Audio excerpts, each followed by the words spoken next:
Hello বন্ধুরা, আজকে দারুণ একটা রেসিপি নিয়ে চলে আসলাম। দেখুন, 3-4টে কাঁচা লঙ্কা নিয়েছি, একটা বড় বিট ছোট ছোট করে বেশ টুকরো টুকরো করে কেটে নিয়েছি, আলু নিয়েছি, একটা বড় টমেটো নিয়েছি, কড়াই একটা বসিয়ে দিয়েছি। কড়াইটায় আমি আগে তরকারি রান্না করেছিলাম, তাই জন্য ওরম হয়ে গেছে। মাছ দেখলে জীবন আমার বেরোবে। যাই হোক, তেল দিয়ে কটা গোটা জিরে দিয়ে দিলাম। দেখুন, বিট আলুটা একসাথেই দিয়ে দিলাম। দিয়ে এবার একটু কষাকষি করে নিই, ভাজা ভুজো কষাকষি। অল্প লবণ দিলাম, দিয়ে অল্প হলুদ দিলাম, দিয়ে আবার একটু নাড়াচাড়া দিয়ে নিই, ভালো করে মিশিয়ে নিই।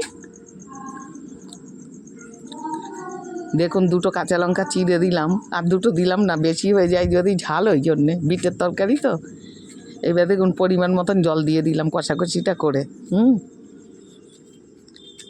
এবার ঢেকে দিই। এবার দেখুন, ঢাকনা তুললাম, তুলে দেখি আলুটা খানিকটা সিদ্ধ হয়ে গেছে।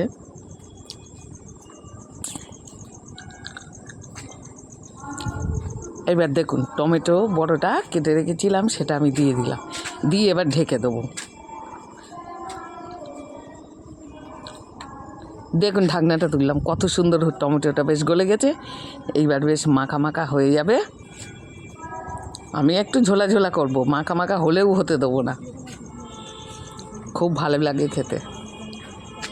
আর এখন একটু বিট টিট খেয়ে নিই, পরে তো আবার পাবো না। দেখুন কত সুন্দর হয়েছে। অল্প আমি ভাজা জিরের গুঁড়ো ছড়িয়ে দিলাম, বিনা মশলার তরকারি, একটুখানি ভাজা জিরের গুঁড়ো দিলাম, অল্প একটু চিনি দিয়ে দিলাম, মিষ্টি